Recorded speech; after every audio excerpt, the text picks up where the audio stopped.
Ya ikhwan, ada sebuah kebiasaan dalam masyarakat muslim yang dianggap sudah mengakar dari masa ke masa dan bahkan diamalkan oleh para ulama dan tuan guru. Kebiasaan tersebut ialah ketika membaca doa selalu diawali atau diakhiri oleh pembacaan surat Al-Fatihah. Contohnya ungkapan doa, "Semoga cita-cita saya menjadi seorang pilot terkabul, Al-Fatihah." Atau ungkapan, "Semoga dalam ujian saya memperoleh nilai yang bagus, Al-Fatihah." Atau ungkapan, "Semoga keluarga kita ada dalam kesehatan dan lindungan Allah, Al-Fatihah." Mungkin di benak kita ada sebuah pertanyaan. Adakah landasan atau dalil dari tradisi tersebut sehingga seakan-akan begitu lumrah diamalkan? Apakah surat Al-Fatihah memiliki keistimewaan yang berkaitan dengan doa? Jawabannya adalah ada. Menurut para ulama, dalilnya ialah hadis Rasulullah Shallallahu Alaihi Wasallam yang diriwayatkan oleh Imam Muslim dalam kitabnya yang dikenal dengan Sahih Muslim. Berikut ini merupakan hadisnya. Haddatsana Hasan bin Rabi' wa Ahmad bin Jawwas al-Hanafi qala haddatsana Abul Ahwas an Ammar bin Ruzaik an Abdullah bin Isa an Sa'id bin Jubair an Ibn Abbas qala bainama Jibril qa'idun inda Rasulillah sallallahu alaihi wasallam sami'a naqidan min fawqih farafa'a ra'sahu faqala hadha babun minas sama' futiha yawm lam yuftah qattun illa al-yawm fanazala al-malaikatu fasallama wa qala abshir binurain utitahuma lam yu'tahuma nabiyyun qablak Fatihatul Kitab wa khawatimu suratil Baqarah lan taqra'a biharfin minhuma illa u'titahu.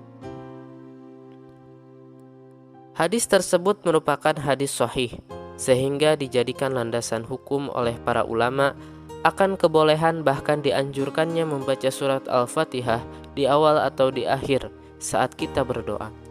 Dalam hadis tersebut dikatakan, tidaklah seorang pun membaca satu huruf dari keduanya kecuali ia akan menjadi sebab akan diberi karunia oleh Allah. Artinya, membaca surat Al-Fatihah di awal atau di akhir doa menjadi sebab dipenuhi atau dikabulkannya segala kebutuhan yang kita ungkapkan pada doa kita. Oleh karena itu, jika kita berdoa memohon sesuatu kepada Allah, maka dianjurkan di awal atau di akhir permohonan kita itu dibacakan surat Al-Fatihah. Hadis ini seolah-olah menegaskan pada kita akan salah satu keistimewaan surat Al-Fatihah, yaitu sebagai surat yang menjadi sebab dikabulkannya setiap doa kita. Sedangkan alasan kenapa hadis tersebut dihukumi sahih setidaknya ada dua faktor. Pertama, karena hadis tersebut tercantum dalam kitab Sahih Muslim, suatu kitab yang disepakati oleh seluruh ulama akan kesahihan setiap hadis yang ada di dalamnya. Dalam penyusunan kitab tersebut, Imam Muslim menyeleksi hadis-hadis secara ketat dan menetapkan bahwa hanya hadis-hadis sahih yang boleh dituliskan dalam kitab Sahih Muslim. Kedua, jika kita hendak meneliti, maka para perawi hadis tersebut dari Imam Muslim sampai kepada Rasulullah Shallallahu Alaihi Wasallam semuanya merupakan perawi yang thiqat atau terpercaya. Berikut ini merupakan perinciannya. Imam Muslim meriwayatkan hadis tadi dari Hasan bin Rabi'. Hasan bin Rabi' merupakan perawi pada tabaqat ke-10 yang thiqat. Kemudian Imam Muslim juga meriwayatkan hadis tadi dari Ahmad bin Jawwas al-Hanafi yang merupakan perawi pada tabaqat ke-10 yang juga thiqat.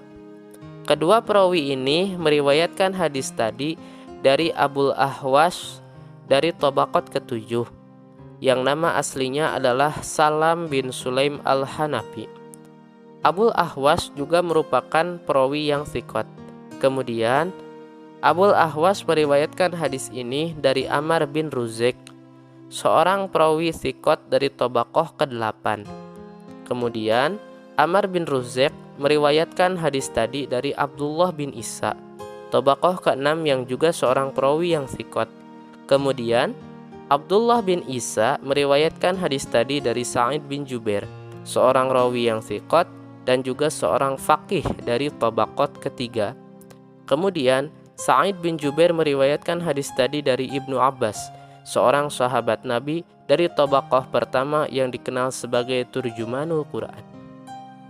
Jika kita lihat dari perspektif tabaqat, maka setiap rawi yang disebutkan pada hadis tersebut memiliki kemungkinan untuk saling bertemu satu sama lain, sehingga sanad hadis ini dihukumi muttasil atau bersambung sanadnya. Sedangkan dari sisi kesiqahan rawi, kita jumpai setiap rawi yang disebutkan dari Imam Muslim sampai Rasulullah Shallallahu Alaihi Wasallam semuanya merupakan perawi yang thiqah, sehingga menurut dua perspektif ini sanad hadis tadi bisa dihukumi sahih. Ya ikhwan, surat Al-Fatihah merupakan sebuah nikmat yang besar dan agung yang diberikan oleh Allah Subhanahu wa Ta'ala kepada umat Islam, terutama bagi mereka yang selalu berinteraksi dengan Al-Quran. Salah satu nikmat tersebut diantaranya ialah menjadi penyebab terkabulnya setiap hajat kita, sehingga kita dianjurkan untuk mengawali atau mengakhiri doa kita dengan surat Al-Fatihah.